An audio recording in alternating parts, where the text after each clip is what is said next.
श्री शिवाय नमस्तुभ्यम। हर हर Mahadev. Gurugram sector number 70 में गुरुजी पंडित प्रदीप मिश्रा जी के द्वारा हरतालिका तीज शिव महापुराण कथा शुरू हो गई है। ये 5 दिवसीय शिव महापुराण कथा है जो कि 3 सितंबर से 7 सितंबर तक आस्था चैनल यूट्यूब के माध्यम से दोपहर में 1 बजे से 4 बजे तक देखी जा सकती है। आज 5 सितंबर तीसरे दिन की हरतालिका शिव महापुराण कथा पूर्ण हो चुकी है। गुरुजी ने बताया, बहुत अधिक जल वृष्टि होने के कारण बहुत अधिक मात्रा में पानी गिरने की वजह से प्रशासन ने अनुमति ना मिलने के कारण आज की कथा पंडाल में नहीं हो पाई और आज की कथा आपको ऑनलाइन के माध्यम से गुरुग्राम की धरा से देखी जा सकती है। आगे व्यवस्था को देखते हुए कथा ऑनलाइन होगी या पंडाल में, इसका निर्णय लिया जाएगा। आज की कथा में गुरुजी ने 6 सितंबर हरतालिका तीज का महत्व बताते हुए कुछ विशेष उपाय बताए हैं जो कि वर्ष भर में सिर्फ एक बार करने होते हैं, इसी विशेष तिथि में करने होते हैं और आप हरतालिका तीज की इस विशेष तिथि में अधिक से अधिक लाभ उठा सकते हैं। साथ ही कनेर पुष्प वाला बिल्कुल नए उपाय की जानकारी आज की कथा में गुरुजी ने दी है, जिसे सिर्फ और सिर्फ हरतालिका तीज में ही आपको करना है। इसकी भी जानकारी आपको वीडियो के माध्यम से मिलने वाली है। आज 5 सितंबर तीसरे दिन की कथा में गुरुजी ने कुल 15 उपाय, पत्र और उपयोगी जानकारियाँ दी हैं। सभी की जानकारी आपको इसी वीडियो के माध्यम से प्राप्त होने वाली है। किसी कारणवश यदि आपने आज की कथा नहीं सुन पाए हैं तो पूरी कथा का रास्ता तो आपको इस छोटे से वीडियो से प्राप्त होने वाला है। तो बढ़ते हैं आज की कथा की पहली जानकारी की ओर। गुरुजी ने कहा, कई शिव भक्त ऐसे होते हैं जो नियम लेकर कथा का श्रवण करते हैं कि हमारी कामना पूरी हो गई है या पूरी होगी तो हम 3 या 5 या 7 पंडाल में शिव महापुराण कथा करेंगे। बढ़ते हैं आज की कथा की दूसरी जानकारी की ओर। सुनीता यादव जी पत्र लेकर आईं। एक बार मैं ऑटो से शादी में जा रही थी। मेरे पीछे कुछ लोग लग गए। रास्ते में मुझे 10 लोगों ने रोक कर मेरे पूरे जेवर लेकर भाग गए। मैंने रोते रोते वहीं सामने एक शिव मंदिर था, वहाँ पर मैंने बाबा से निवेदन किया कि मैं पशुपतिनाथ व्रत करूँगी, मेरे जेवर वापस करा दो। मैंने पास के पुलिस स्टेशन में जाकर कंप्लेंट भी की और 3 दिन में मेरे जेवर मुझे वापस मिल गए, जिसकी कीमत लगभग 10 लाख रुपए थी और उसी का आभार व्यक्त करने में आई हूँ। बढ़ते हैं आज की कथा की तीसरी जानकारी की ओर।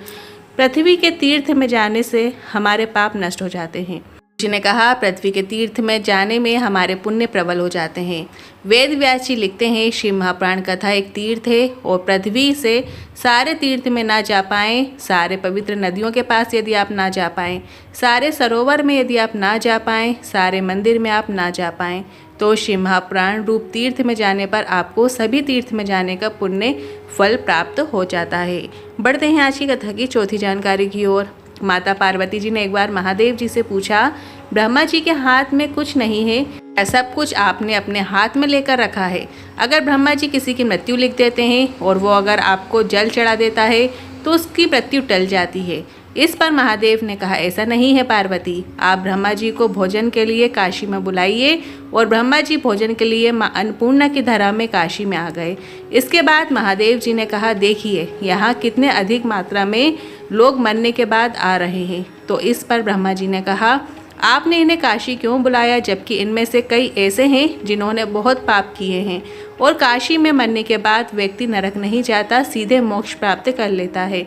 फिर महादेव ने कहा, मृत्यु के 3 क्रम होते हैं। एक स्वाभाविक रूप से मृत्यु होती है, एक होती है आकस्मिक और एक होती है अकाल मृत्यु। इसके बाद महादेव ने माता पार्वती से कहा, पर अगर भूल से भी कोई अगर भोलेनाथ के मंदिर में आकर जल चढ़ा देता है, शिव पर चढ़े जल का आचमन कर लेता है, तो उसे कैलाश धाम की प्राप्ति होती है। कहते हैं आज की कथा की 5वीं जानकारी की ओर। सुखताल यादव जी पत्र लेकर आए।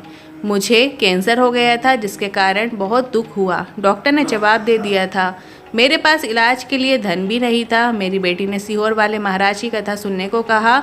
रोज 1 लोटा जल चढ़ाकर जल प्राप्त करके बेलपत्र को प्राप्त करके आचमन करने को कहा। मैंने ऐसा ही करना शुरू किया और सीहोर जाकर रुद्राक्ष लेकर आ गए और बाबा की कृपा से अगली बार जब मैंने डॉक्टर के पास गए तो डॉक्टर ने कहा, गांठ गल चुकी है, कैंसर का इन्फेक्शन भी समाप्त हो गया है।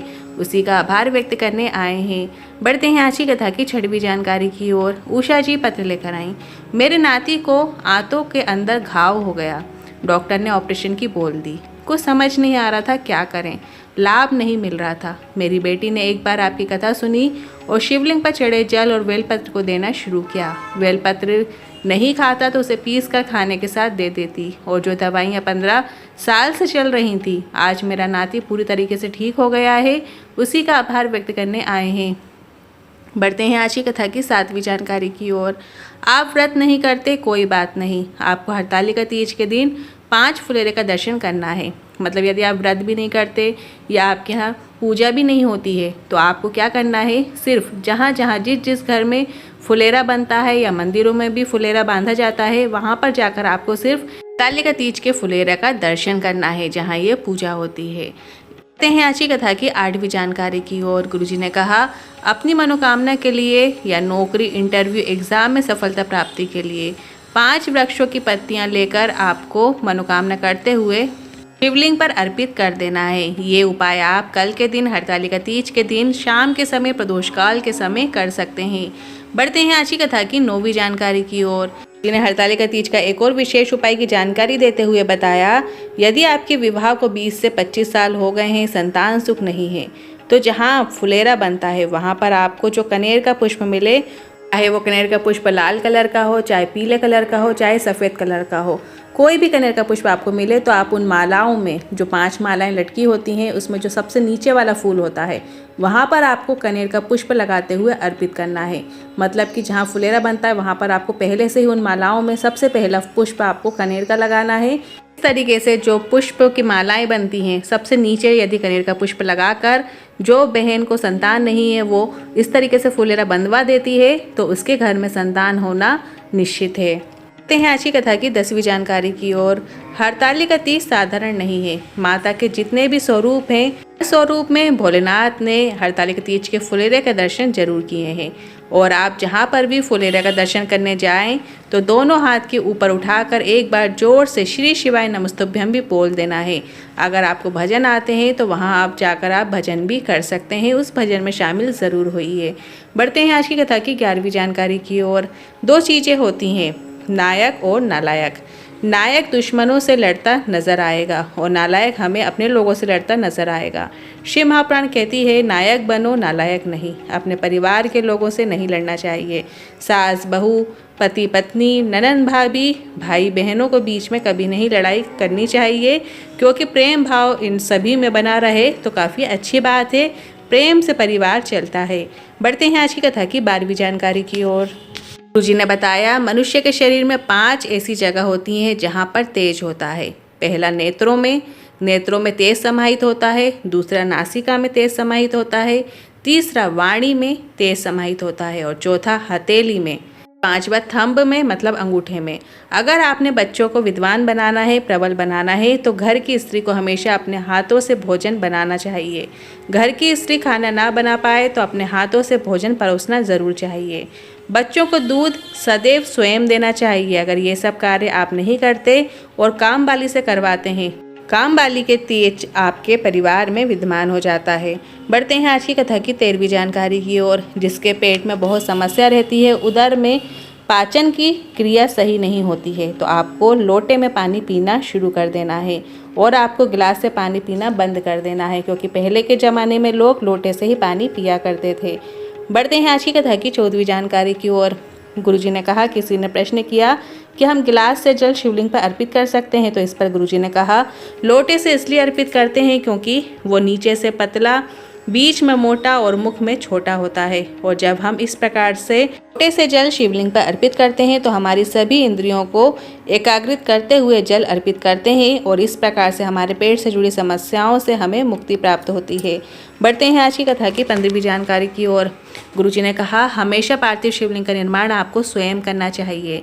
आप शिवलिंग का निर्माण करते समय अपने हाथों का स्पर्श जब करते हैं, अपने हाथों में मिट्टी लेते हैं, अपने मन के मनोभावों से पार्थिव शिवलिंग का निर्माण करते हैं और ऐसे में भोलेनाथ आपकी सभी प्रकार की परेशानियों को, कष्टों को पार्थिव शिवलिंग का निर्माण मात्र कर देने से दूर कर देते हैं। तो जब भी ऐसा मौका आए, पार्थिव शिवलिंग आपको स्वयं बनाना चाहिए, अपने हाथों से ही बनाना चाहिए। बढ़ते हैं आज की कथा की 16वीं जानकारी की ओर। किसी ने कहा, हरतालिका तीज का व्रत केवल सौभाग्यवती महिला ही करती हैं, तो इस पर गुरुजी ने कहा, भारत में हरतालिका तीज का व्रत जो होता है कुंवारी स्त्री भी करती है और वो अपने अंतिम समय तक आप कर सकते हैं। इसका फल आपको इस जन्म में तो प्राप्त होता ही है, साथ ही अगले कई जन्मों तक आपको इस व्रत का फल प्राप्त होता है। इतना प्रबल व्रत है ये हरतालिका तीज का। बढ़ते हैं आज की कथा की 17वीं जानकारी की ओर। किरण देवी जी पत्र लेकर आई। आपकी कथा में एक बार सुनी थी किसी के शरीर में सफ़ेद दाग हो जाता है, तो आपने कथा में बताया था कि जब गाय अपने बछड़े को दूध पिला रही होती है तो बछड़े के मुख में एक फेन आ जाता है। तो मेरी बेटी के शरीर सफ़ेद हो गया था, 9 वर्ष हो गए थे पर लाभ नहीं मिला। हमें ये उपाय पता था पर बछड़े के मुख का फेन हमें मिल नहीं रहा था। हमने आपकी कथा एक बार पंडाल में बैठकर सुनी और वहाँ की मिट्टी लेकर आ गए और बछड़े के मुख से फेन भी मिल गया।